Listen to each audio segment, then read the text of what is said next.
গৃহিণী তুমি যাই করো না কেন, গৃহিণী যাকে ছাড়া সংসারটা পুরো অচল, যে থাকে পরিপূর্ণ সংসারটা থাকে সুখে শান্তিতে পরিপূর্ণ।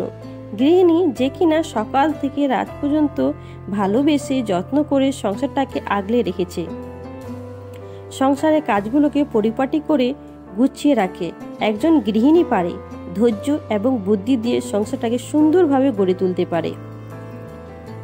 আসসালামু আলাইকুম রহমতুল্লাহি বারাকাতু। Hello everyone, my back to my চ্যানেলে আপনাদের সবাইকে স্বাগতম। আপনারা সবাই কেমন আছেন? আশা করি আলহামদুলিল্লাহ আপনারা সবাই ভালো আছেন, আমিও ভালো আছি, আমাদের পরিবারের সবাই ভালো আছে। তো আজকে চলে এসেছি নতুন একটা ব্লগ ভিডিও নিয়ে। আপনারা পুরো ভিডিওটা দেখুন, খুব ভালো লাগবে। আজকে ভিডিওটা যে যেখান থেকে দেখতেছেন না কেন, দূর এবং কাছে, মানে দেশ এবং দেশের বাইরে থেকে যে যেখান থেকে ভিডিও দেখতেছেন, আপনাদের সবাইকে অনেক অনেক ধন্যবাদ, অনেক অনেক ভালোবাসা। ছোটদের ভালোবাসা এবং বড়দের আশীর্বাদ নিয়ে আজকে আমি ভিডিওটা স্টার্ট করলাম। বাড়িঘর সব গোছানো হয়ে গেছে, তো ছোট ছোট সংসারের মধ্যে না গুছিয়ে রাখার চেষ্টাও আমি করি সব সময়।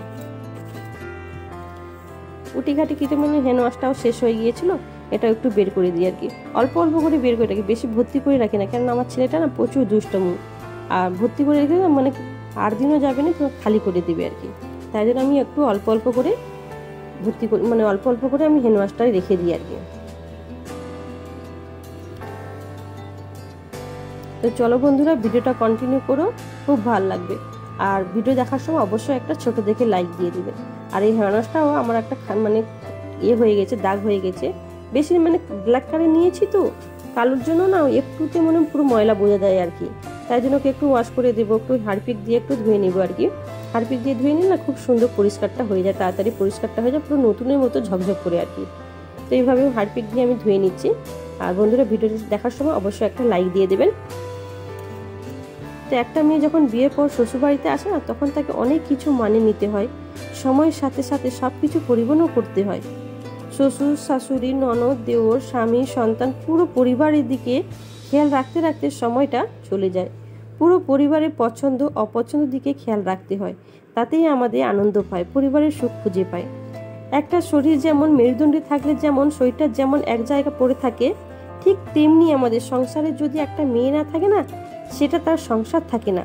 তবু মেয়েদের কেন শ্বশুরবাড়িতে সম্মান দেওয়া হয় না? তবু আমরা সংসার সুখের জন্য আমরা সবকিছুই করতে পারি। তো এদিকে সবকিছু কথা বলতে বলতে এদিকে সবকিছু হয়ে গেল, রান্নার কাজে লেগে গেলাম। তো কি কি রান্না করতে যাচ্ছি, তো আপনার পুরো ভিডিও দেখুন, খুব ভালো লাগবে। ফ্রিজ থেকে মাছ বের করে নিয়েছি, বাটা মাছগুলো ফ্রিজে ছিল, তো ওটা আমি হলুদ আর লবণ দিয়ে মিশিয়ে রেখেছিলাম। আর কি ওগুলো যে দেখতে যে ফলগুলো আছে, ওটা আমার দিদি বাড়ি থেকে দিয়েছে, ওদের বাড়িতে আত্মীয় এসেছিলো, তো কিছু ফল আর মিষ্টি নিয়েছিল, সেটাই। আর আমি চাল বের করে নিয়েছি রান্নার জন্য। আর চাল যখন বের করি না, এক মুঠো করে এইভাবে চাল আমি তুলে রাখি আর কি। তো মাসের শেষের দিকে ওটা আমার কাজে লাগে আর কি। তো ভাতের মধ্যে একটা আলু দিয়ে দেবো, যেহেতু আমার ছেলে স্কুল গিয়েছে, আসার সময় ওকে আলু ভর্তা করে গরম ভাত ঘি দিয়ে দিলেন না, ও খেয়ে নেবে আর কি। তো সকালে ওকে গরম ভাত দেওয়া হয়, অমনি জল ঢালা ভাত দিলেও খেতে চায় না, তো গরম ভাত দিয়ে দিলে ও খেয়ে নেয় আর কি। তাই জন্য ওকে একটা আলু দিয়ে দেবো। ওদিকে ভাত বসে দিয়েছি। তো এদিকে আনাজগুলো কুটে নিচ্ছি, কী কী রান্না করবো। তো বন্ধুরা চলো কী কী রান্না করতেছি পুরো কন্টিনিউ করে ভিডিওটা, খুব ভালো লাগবে।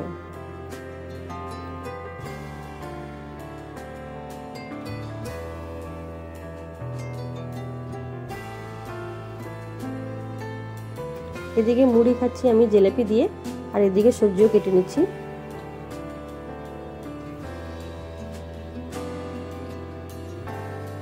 এটা করতেছি মানে ভাজার জন্য, ভিন্ডি ভাজা করব ছেলের জন্য, ছেলে একটু ভিন্ডি ভাজা খেতে পছন্দ করে।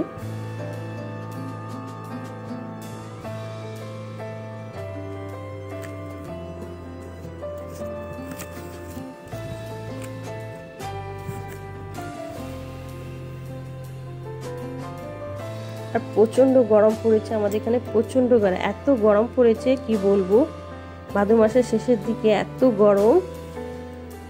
তো এগুলো মাঝে আজকে আর উনুন সালে গেলাম না, গ্যাসে রান্না করে নিলাম, কেননা প্রচণ্ড গরম পড়েছে, শরীরটাও ভালো নেই, তাই জন্য আজকে আর গ্যাসে রান্না করে নেবো, উনুন সালে আর যাবো না। মাছগুলো ভেজে নিচ্ছি প্রথমে, ভাতটা বসে দিয়েছিলাম, রান্না হয়ে গেছে। তো এদিকে আমি মাছগুলো ভেজে নিচ্ছি। তো এইদিকে মাছের ঝোল করার জন্য মানে মশলাটা রেডি করে নিচ্ছি। তাই মাছ ভাজা হয়ে গেছে, ওদিকে ভেন্ডি ভাজা করতে বসে দিয়েছি।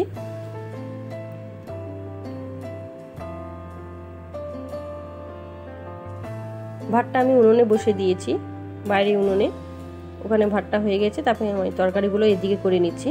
তো মশলা ছিল না, মশলাটাও শেষ হয়ে গিয়েছে, মশলাগুলো বের করে নিচ্ছি। তো এটা আমি ভেন্ডি কারি করব, আর এটা আমি ভেন্ডি ভাজা করতে দিই ছেলের জন্য। ছেলে যেহেতু ভেন্ডি ভাজা খেতে পছন্দ করে, তো ওকে ভেন্ডি ভাজা দিব। আর এদিকে লবণটাও শেষ হয়ে গিয়েছিল কৌটোর মধ্যে, তো লবণটাও বের করে নিচ্ছি।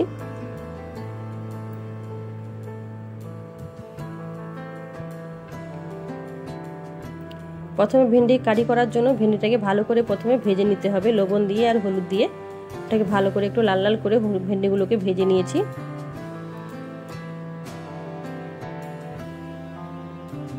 তারপর পেঁয়াজের মধ্যে সব গরম মশলা দিয়ে পেঁয়াজটাকে লাল করে এরকমভাবে মশলাগুলো রেডি করে নিয়েছি। তার উপরে ভেন্ডিগুলো দিয়ে ভালো করে কষে নেব। এই ভেন্ডি কারি খেতে না খুব ভালো লাগে, বাবার তো প্রচুর পছন্দ আর কি। ভেন্ডি কারি বলো আর পটলের কারি বলো, এগুলোকে বাবাকে খেতে খুব ভালো লাগে।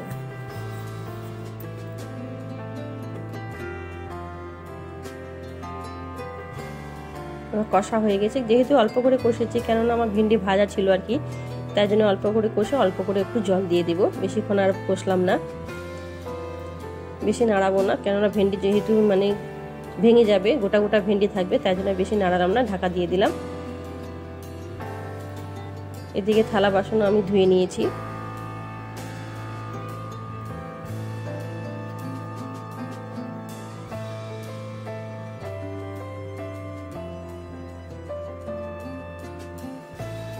এটা আমি মাখো মাখো রাখবো, বেশি পাতলা ঝোলে রাখবো না, গায়ে গায়ে রাখবো। আমি গ্যাসটা এবার বন্ধ করে দেব।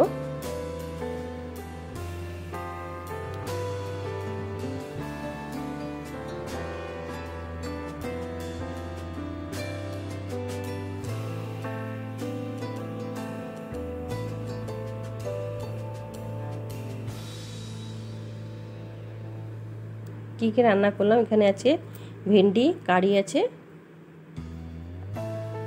এটা চিকেন আছে, মানে কালকের তরকারি আর কি, এটা চিকেন আছে কালকের তরকারি অল্প করে আছে আর কি। তো এখানে আছে মাছের বাটা মাছের ঝোল করেছি, আর ভেন্ডি ভাজা করেছি।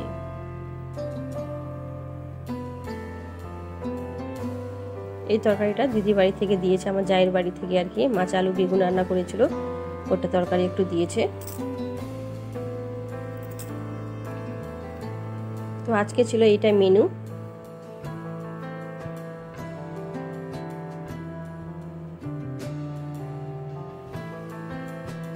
রান্নাগুলো কেমন হয়েছে বন্ধুরা কমেন্ট করে অবশ্যই আপনারা জানাবেন। তো এদিকে সব মোছামুছি করে নিচ্ছি, গ্যাসটা ওভেনটাও আমি মুছে নিচ্ছি, কেননা রান্না করার সময় তেল ছিটে অনেকটাই পড়ে আর কি, তো এটাও মুছে নিচ্ছি। এটা আমার গ্যাস ওভেনটা আমার প্রতিদিনের কাজ থাকে মুছে নিচ্ছি, চাই আমি গ্যাসে রান্না করি চাই না করি।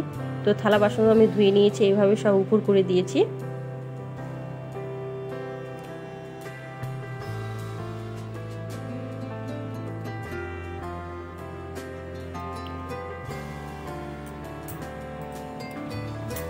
তো দুপুরের দিকে অনেকগুলো কাপড় কেচে নিয়েছি, তো অনেকটাই কাপড় কেচেছি। তো কাচার পরে এগুলো সব ছাদে মেলে দিব। তারপরে এদিকে চলে আসলাম সন্ধ্যার সময়, সন্ধ্যা বলতে রাত্রে খাওয়ার সময় আর কি, ডিনারের সময়।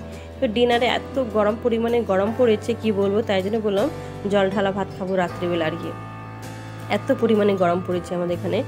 তো তাই জন্য বাবা বললো যে মানে আজকে রাত্রে জল ঢালা ভাত খাবো। তো জল ঢালা ভাতের জন্য তো সেগুলো তরকারি তো আর ভালো লাগবে না, তো তার জন্য আমি কি করেছি, মানে ডালের বড়া এইভাবে আমি তৈরি করে নিয়েছি, ডালটা বেটে নিয়েছি, এইভাবে ডালের বড়াগুলো কিছুটা তৈরি করে নিয়েছি। আর ছেলে যেহেতু জল ঢালা ভাত খায় না, সে পছন্দ একটু করে না আর কি, তার জন্য একটু অল্প করে ভাত তুলে রেখেছিলাম ফ্রিজে, তো সেটা আমি গরম করে নিয়েছি। আর এর দিকে আমি ডালের বড়াগুলো তৈরি করি। এই বড়াটা খেতে না গরম ভাতের সময় গরম ভাত দিয়ে এই বড়া থাকবে আর ঘি থাকবে, ব্যাস জমে যাবে একদম, আর কিছুই দরকার হবে না আমাকে। তো এদিকে দুধটাও গরম করে নিয়েছি, এদিকে বড়াগুলোও তৈরি করে নিয়েছি। আমার ছেলেরও পছন্দ ডালের বড়া হলে, খুব ভালো লাগে। তো এদিকে মানে আলু ভর্তা করে নিয়েছি, পেঁয়াজটাকে ভেজে আলু ভর্তা করে নিচ্ছি। আর পান্তা ভাতের সময় যে পান্তা জল ঢালা ভাত থাকে না, এই জল ঢালা ভাতে আলু ভর্তা আমাকে খুব ভালো লাগে আর কি, ঝাল ঝাল আলু ভর্তা থাকবে, ব্যাস আর কিছু আমার দরকার নেই। তো এই যে একটু ভেন্ডি ভাজা আছে, তো ডালে বড়া আছে, আর রাত্রে এটা দিয়ে রাত্রে ডিনার হয়েছিল। তো বন্ধুরা কেমন হয়েছে ভিডিওটা আজকে জানাবেন। আর ছেলের জন্য ভাত বের করে নিয়েছি, ওকে একটু অল্প ঘি দিয়ে দিয়েছি, আর আর আলু ভর্তা দিয়ে ওকে দিয়ে দিব, খেয়ে নেবে। আর আমাদের জন্য এই ধোয়া মানে পান্তা ভাত আছে আর কি।